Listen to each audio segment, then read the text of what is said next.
did that. Now I'm gonna talk about this. Internal conditions for why you're not doing something that you should be doing. So where does motivation come from? I don't know, right? Childhood trauma, I didn't get hugged enough, whatever, right? Motivation comes from deprivation. Let me get dark for a second, it'll be fun.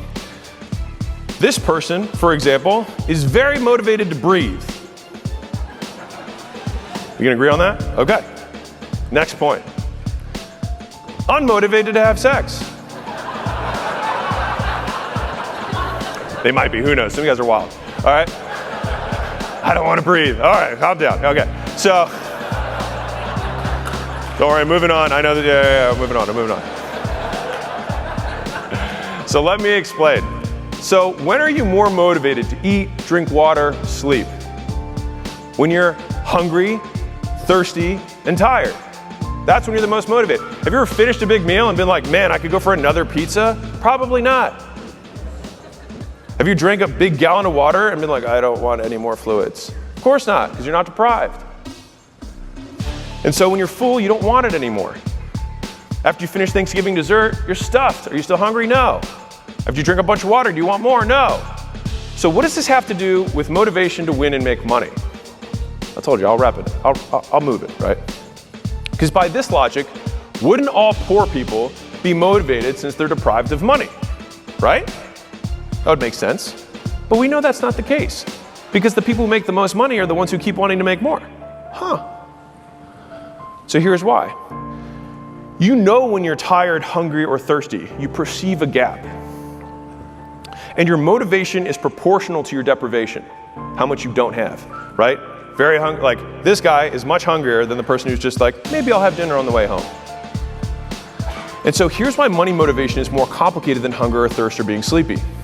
With money, deprivation is not physiological, it's psychological.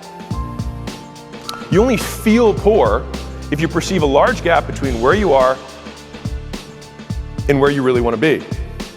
So let me show you this visually. So let's say you're at $5,000 a month in income, and your desire is to get to $10,000 a month. Fair enough? Cool. Now let's say this guy is doing $1 million a month in income, but he wants to get to $10 million a month in income. Relative to their goal, one guy is closer. He's only half of his goal. The other guy's 1/10 of his goal. Who's more deprived?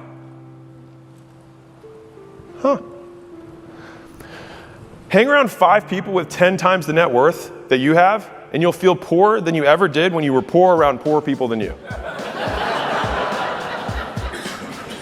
That'll be a Hormozi family tongue twister for my children. AKA changing your minimum standard, which I stole from Sharon.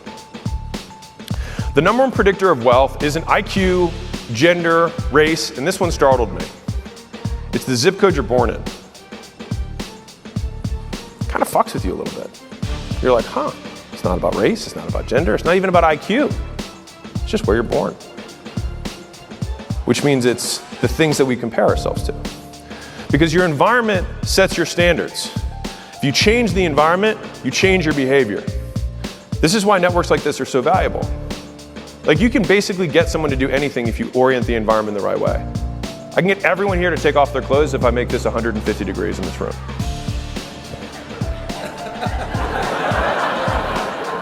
I could. You could. You change the environment, you can change behavior. If I told you to like, hey, everybody get naked, we'd be like, I'm good, Alex. Fair enough. Crank this thing to 150, people start stripping. I didn't need to say anything. The environment changed your behavior more than I ever could. This is why the places like this and networks like this are so valuable. And so, if you want to feel more motivated, change who you compare yourself to. Our environment stretches the gap and you experience the deprivation. Rich people are more deprived of money than poor people because they compare themselves to richer people than poor people do.